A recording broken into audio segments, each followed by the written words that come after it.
Hey, Shalom, Maki, Shalom. First and foremost, want to give all praises and glory and honor that's due to Yahweh, Ba'ashim Yahweh Shai, Ba'ashim Rakakwadash. I'd like to give double honors to the apostles and elders of Great Millstone. Blessings and salutations to the hopeful elect. Those in the gospel, brother, lifting up the standard of Yahweh, Ba'ashim Yahweh Shai, staying a little flimsy, Salakia, wherever they may be. This is titled, You Have the Truth, so what are you going to do with it? You have the truth. So what are you gonna do with it? Okay, because you go into the parable of the talent, the parable of the talents, when the Lord basically gave a metaphor or the analogy of the talents. Some men given to bring forth fruit, some bring forth 100-fold, some 60-fold, some 30-fold, some 10-fold, some 5-fold. You know, I'm just throwing numbers out there, but you get the point. But certain men are required to, well, men as we all are given this truth, because the scriptures say many are called but few are chosen. But those of us that's called, you still have a responsibility to do something with your talents if you're called into this thing, even if you're not chosen, because we're not going to necessarily know we're chosen until we are at the end of this thing. Like the scriptures say, he that endured to the end, the same shall be saved. Okay, so keeping that in mind, endurance. Okay, endurance is the ultimate key. So when you have this understanding, this wisdom and knowledge, what are you gonna do with it? Because Yahweh Shai gave the parable of the slothful servant, okay, that hid his talents in a napkin, and that basically the Lord called him a wicked servant, because basically he knew that he required it with usury. Meaning the Lord requires you to bring forth fruit. Okay, even if you're speaking out there, you're not getting anybody coming up to the camp. Okay, no big deal. The fact that you're out there and the fact that you're doing the work of the Most High is what's more important, because you don't know how many brothers you're technically reaching, even if they're not joining your camps, man.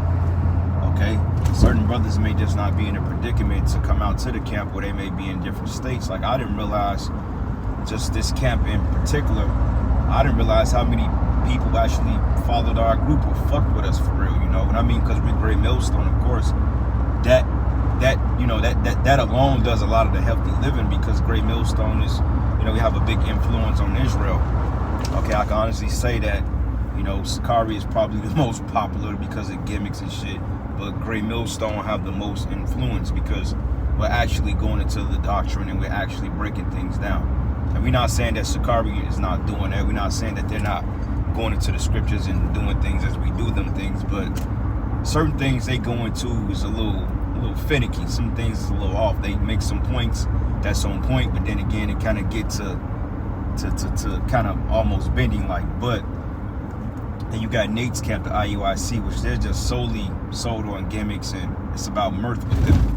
You know what I'm saying? So each of these camps, these groups, have their particular speciality or their specialties in Israel, but the men of the Great Millstone have the most influence because we're strictly just into the scriptures, no gimmicks, and we gonna give it to you raw, man, okay, as the men of the Lord supposed to. Like Paul said, through plainness of speech, okay, through the plainness of speech. We're not out here to entice people into some fairy tale. We're here to tell you, look, man, America's gonna be destroyed. The RFID chip is the market of you-know-what, or the C-HIP, and, Babylon the Great is going to be destroyed by thermonuclear fire. Yahweh Bashim Yahweh Shai is a so-called black man, and we keep it simple, man. But I didn't realize how much support we had just from this camp alone, that people actually, watch our group, and, they built up fruit because they have certain brothers that they gravitate towards. Like, each brother in this particular ministry has a brother that they can kind of resonate with, because whatever the commonalities of speech or what they speak about, each brother gravitate for their own reasons in the spirit of power. Yahweh Bashim Yahweh Shai. And certain men are just gravitating to men just because they sound good or because they want to be a part of something. And I'm here to tell you, if you're trying to be part of something outside of the true meaning of what this thing is about, then you're in the wrong place. Because that whole fit in, look at me mentality, that ain't of Yahweh Bashim Yahweh Shai, because basically you're a reprobate. And you don't know if these men are perverting judgment or men pleasing or, keep teaching the commandments of men, but because you have an oath with somebody, you're going to go with whatever the person says because you feel some type of way about the people you're opposing anyway. And you see a lot of that, and that's basically a boyish mentality, okay? Of men that have no type of grounding, that have no nothing to stand on, but he sees a bunch of men who he can agree with because they feel rejected. So now he hops on a bandwagon and starts scoffing with them, not knowing these men's background, not knowing that these men don't give a shit about you, man. You know what I'm saying? So you got to be mindful and be careful about who you're dealing with, what you're dealing with, and what you have to do in this thing.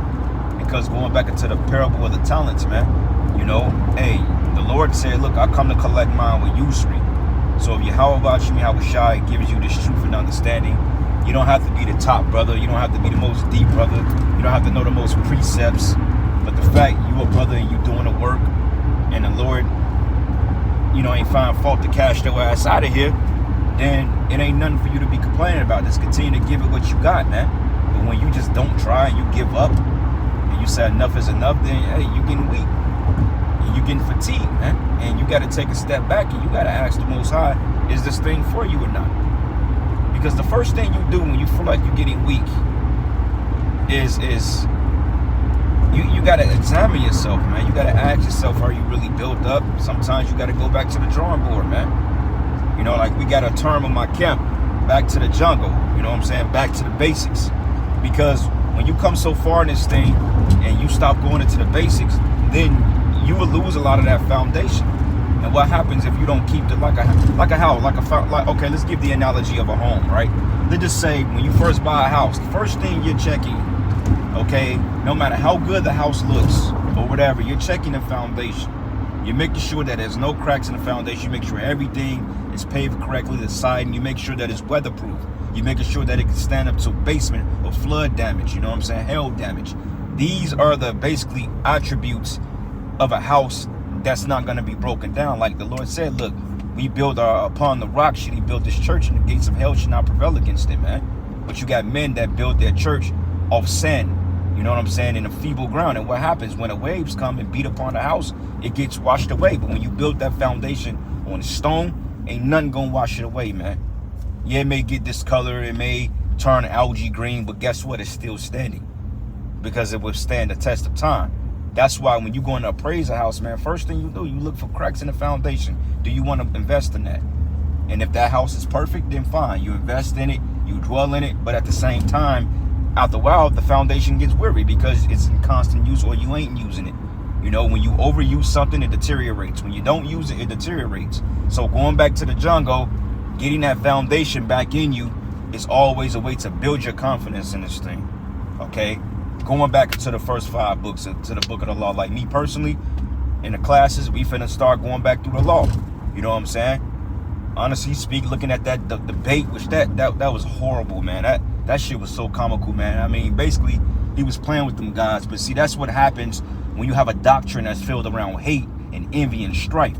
Okay, there's no sincerity in it. You just got a bunch of guys that don't even like each other, that come together and they want to talk shit against us because for whatever reason. Maybe some men didn't make the cut. Maybe some men wanted to do away with our influence. Maybe some men are hurt by what went down in the camps. Who knows, right? But looking at that debate, you know what I'm saying? And the Sakari brothers was on point. Now, a few things they went into was a little, but they was on point for the most part. They proved the fact that we're not in the new covenant. Easy to shred that doctrine. There's too many holes in it, man. New covenant, we won't be fighting, man. You know what I'm saying? We won't have no issues. We won't be in this type of mindset. I think brothers are getting mixed up in Matthew 26 when Yahweh say that the blood of the New Testament, this is my covenant, this is the blood of the New Testament, the new covenant. And you know what I'm saying, when they call it communion, and then basically the key to that, and it breaks itself down, is when Yahweh say, I drink it new. I don't drink it new, but until we're in my Father's kingdom, I drink it new. He said in the Father's kingdom. We ain't in the Father's kingdom yet. So that shows you that the new covenant is going to be over a dispensation of time. Yes, the purchase, yes, it has been purchased. It's going to come into fruition, but it's prophetic. So as prophecy goes, it's a matter of walking into or getting to that process. Yeah, Yahweh Shai laid his life down for the elect, okay? But do we know who the elect is? We don't know, okay? And we say that out of humility Now, do the men of the great millstone, we believe we are the elect? Yeah, we believe that, hopeful elect, but we don't, but I can't say, oh yeah, I know I'm gonna make it. No. You know what I'm saying? So the new covenant is over a dispensation of time, man. Yeah, you may feel like the Lord died for you, but at the same time, didn't the 12, didn't they die and go to the spirit world? You know what I'm saying? Then they got and go to the spirit world after Yahushua was crucified and went back to the heavens. You know what I'm saying? I don't see no Simeon Tokos out here yet. You know what I'm saying? Oh, we ain't gonna die. All right, Simeon Toko, go stand in front of a truck and watch what it do to you, man. You know what I'm saying? And then it just, but the point I'm making with that is the Sakari, they really made good points and really getting into the law and really getting into those prophecies as far as this covenant thing. So, you know, you learn a lot from it. You know, I'm like, yeah, you know what? That makes a lot of sense, man. They brought out some points that we knew, but it's just like, I ain't even think to go there because you're so in crunch mode. You're so in crunch time to try to get things done. It's like a time crunch, and that's from being totally fucked up in Esau's kingdom. Everything is like a time crunch, man. You gotta go here, go here. You gotta put out your shows, man. And just like relax, breathe, and pace yourself, man. Because remember, the race is not given to the swift. You know, can't sprint a marathon, man. So brothers, give your time, give yourself time, build yourselves up, man. You know what I'm saying? This ain't about who's the better prophet or not, man. We all got our own lot. And I had to struggle with that because I always felt like it was a, you know, we got to prove a point to motherfucker. I ain't proving shit to nobody but Yahweh Shem Yahushua, man. That's who I got something to prove to. I ain't got nothing to prove to none of these other guys out here that want to talk shit about us. You know what I'm saying? We ain't even in that spirit. All right? Prove something to Yahweh Shem Yahushua and to your fucking self. You know? And that's just what it is. And anybody that don't like the leadership of their groups, they can fucking leave, man. You know, brothers feel like they not being built up enough and quick, then they can fucking leave, man. Call all y'all about Yahweh Shai 4444. That's mercy, man. You know? And it is what it is because all men don't have the spirit of the Lord. And all men are not in this for the right reason. Some men are in this for clout base. Some men are in this thing because they have nowhere else to go. Some men are in this thing because they want to be the top dog. They want to be the top dude. They want to be the top teacher. You know what I'm saying? They feel like if you can't get them to that plethora, then they gonna turn against you, which that's not a spirit to be in. You know what I'm saying? Do what you supposed to do and pray to the Lord about how you gonna manifest and how you gonna continue to thrive in this thing. You know? And that's just where you got it. That's just where your mindset has to be. Point blank, period. Let's see brothers precepts real quick. And this one gonna be a long lesson, man. I'm actually in this stupid traffic. But Shalom, Akim, Yahweh, Shem, Yahweh, Shai, Bashim, Kakodash, Baraka, thumb to you brothers out there, you few sisters that watch. But yeah, man, you know, so you get this understanding, this wisdom and knowledge. What you gonna do with it? You know, because you don't want to be the servant that Yahweh Shai spew out his mouth because you're lukewarm or because the Lord said, well, what the Lord say? He said, why calling me master, master, or Lord, Lord, and you do not the thing I say? You see what I'm saying? And you don't want to be that servant. Well, then we cast out devils in your name. Then we, you know, rebuke. Then we raise the dead. You're going to say, depart from me, ye that work iniquity. I never knew thee. You know? And also, Paul said, I assure you to show the same diligence. Okay, now showing the same diligence doesn't mean that you're going to go into every aspect this one brother is going to go into. You may only be able to put out a certain amount of shows, which is not about as many shows you put out. It's not about that. But where's your diligence in the spirit, your mind, and your works have to show forth. You know what I'm saying? Like, what are you doing to build up? But if you're not being built up, then it's just like, okay, then what are you doing? You know?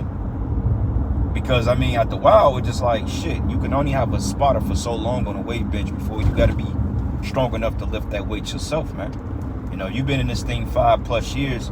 You shouldn't really need a spotter no more, man. Now, yeah, we going to support you and we going to build brothers up because that's what we supposed to do.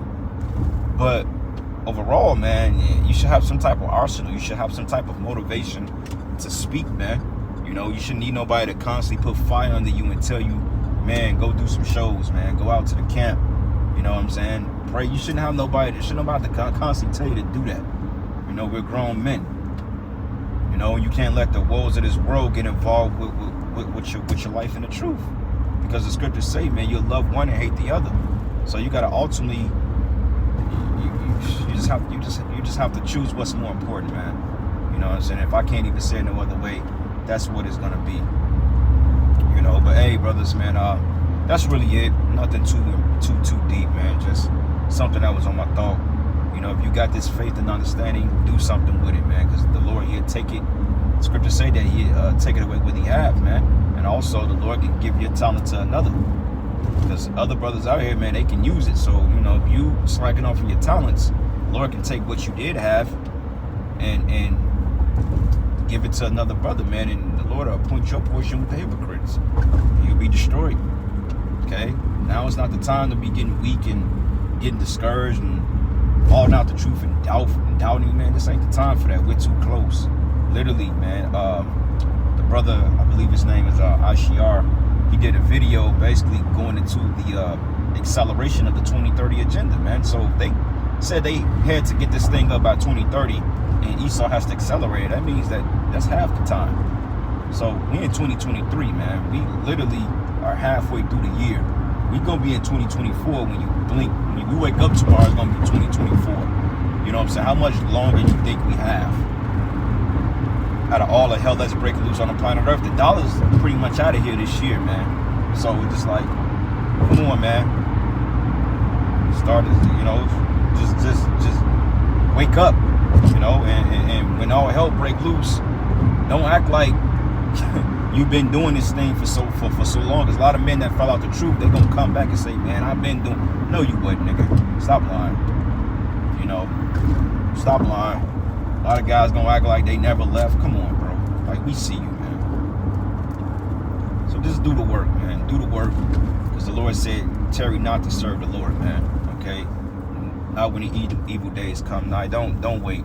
Just do what you're supposed to do. And may Yahweh Shai bless the brothers out there, you know, the few sisters that watch, and the works that you do offer. And just hold on to the end. You didn't do it to the end, the same should be saved. So just hold on, brothers, man. You know, it's all gonna pay off at the end of the day. We all tired in this thing. You know, we all feel fatigued. We all overwhelmed. We all stressed out. You know, we all pissed off, man. You know, it's a stupid life. It's a stupid world we live in. It's dumb. It's irrelevant. It don't mean anything. You know what I'm saying? Like, honestly speaking, it ain't nothing important outside this truth. I mean, yeah, family is important. You know, wife and kids and all that other stuff. But even then, when it comes to the truth, that shit can wait. Period. Because honestly speaking, sometimes it's like the truth is really all you really need, man, for real. Because I mean, it's enough to deal with. So it's just like, all right, but much given, much required. So, but I'm gonna end it there, giving all praises and glory and honor that's due to Yahweh Shai. Lord's will, you brothers and few sisters out there were edified to the next lesson. Shalom and a baba. Shalom.